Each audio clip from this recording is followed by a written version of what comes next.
Okay, welcome everybody. This is Stuck in the Man Cave. I'm Trevor Maxwell. I'm the founder of Man Up to Cancer. Check out what we're doing at www.manuptocancer.com. And Stuck in the Man Cave is 10-minute conversations about cancer, COVID, and isolation. And I am psyched today to have stuck in his man cave with me, Rob Burridge. Hey, Rob. Hello. So I've known Rob online for a while now in this online space called Cancerland, where all of us patients like find each other and just start hanging out and getting to know each other. And he struck me right away as being a complex, kind of a guy's guy, but also willing to be vulnerable and talk about what he's really going through with his cancer. And I just love that about him, that he's willing to put himself out there. He's inspiring on social media. His writing is great. He really connects with a lot of people, and he lives out in Vancouver, British Columbia. Rob, thanks for joining us. Tell us a little bit about your life out there and sort of what you were all about before cancer. Absolutely. Hello, everyone. Rob Burridge here. I live out in beautiful West Coast, British Columbia, God's country, really. And I've been born and raised here. So June 2016, I got diagnosed with stage 4 rectal cancer with mets to my liver. And while I was doing that, I was actually a heavy-duty mechanic, ticketed journeyman. I was 31 years old, had my whole life ahead of me, kind of just doing the rat race. And then I went from having a colonoscopy because they was complaining about hemorrhoids to full-on stage 4 cancer. So heavy-duty mechanic, you're out in the woods of Canada, like, you know, not to make stereotypes, but, you know, I imagine you're in a culture out there where all of a sudden you're going through your life, you're doing all this mechanic stuff, you got your guys around, and then you have to go up to people and be like, they're like, hey, how's it going today, Rob? And you're like, well, just got diagnosed with rectal cancer. It makes me think of that cartoon by the Matt the Owl cartoon. Yeah, like, and then so if we think about like isolation and how you related to the people around you at that point, how tough was that? Oh, it was huge, actually. And it's funny you brought that up. My wife and I were talking. I'm still having trouble with acceptance, saying that I have stage 4 rectal cancer, particularly.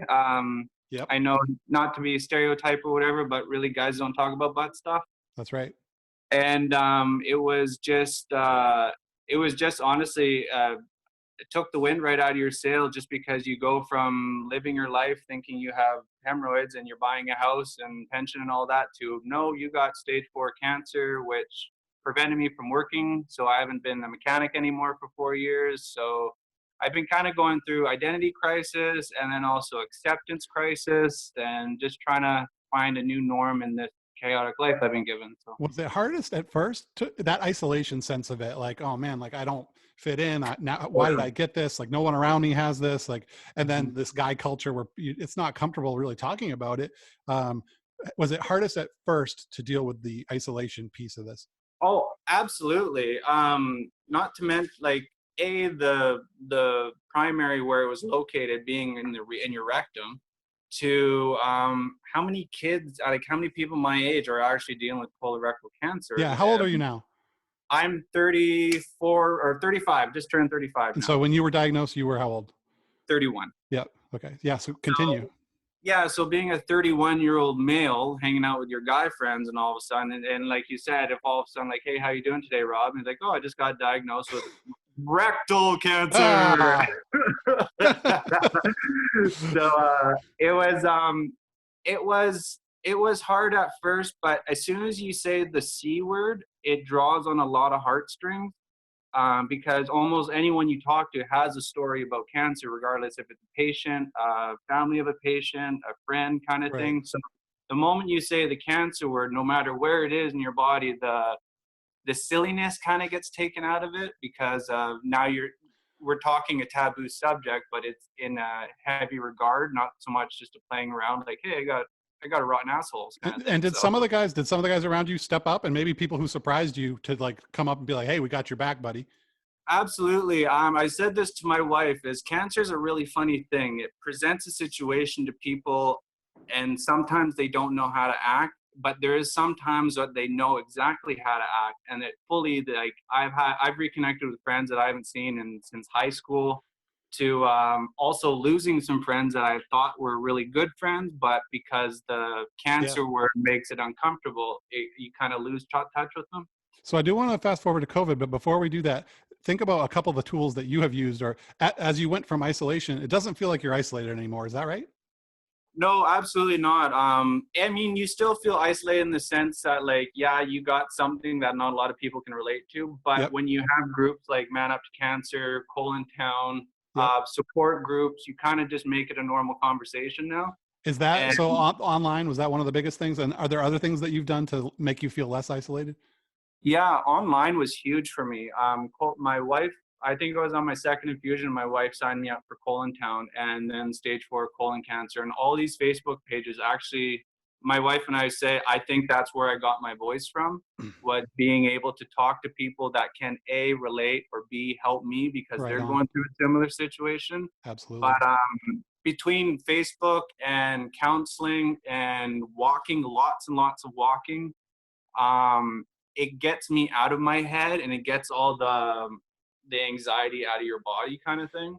Absolutely. I mean, I think we're on the same pretty much protocol for how to deal with isolation. So, and maybe that's one of the reasons why I immediately identified with you online. Yeah, So to get into COVID, remind people or tell people you're in active treatment right now.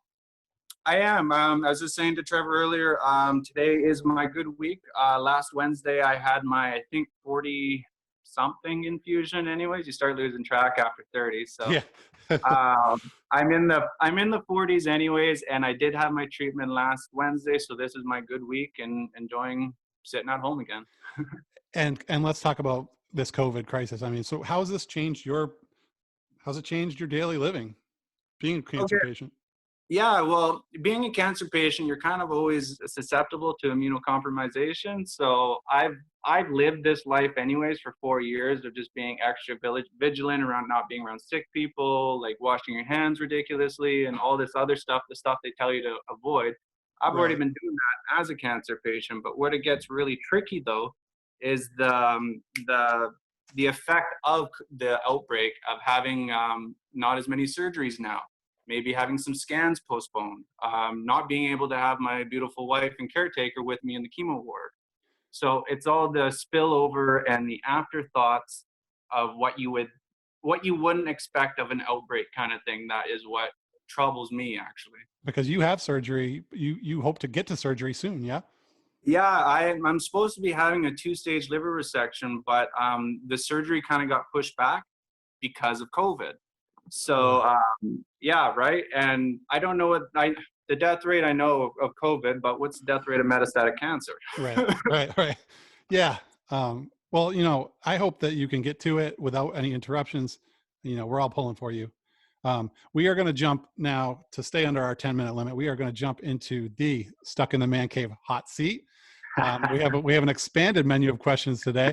These may take you down into a cancer/COVID road, but if they don't at all, that is cool, because I think coming off what you just said around things being heavy, we got to have some fun here. So let's go. All right. If you were an evil genius, where would we find your secret lair? Oh, bedroom. On my king size bed. Wow. I don't even know if I can continue to go with these, because that's pretty much the best answer of all time. If you could be any athlete for one single sporting event, who would it be? One athlete. I'd say Dwayne "The Rock" Johnson in WrestleMania. Awesome. Do you have a celebrity crush? I do. I have a bunch of celebrity crushes, actually. Elon Musk. I would love, love, love to meet that man. Dwayne "The Rock" Johnson was another one. And so, yeah, I have my crushes. Once again, we are totally aligned. I mean, Moana is probably my favorite movie. Pineapple on pizza, yes or no? Yes. Okay, I'm against you. I'm going to hang up on you. Let me think of just one more. Okay, if you were arrested, what would your friends and family assume you had done?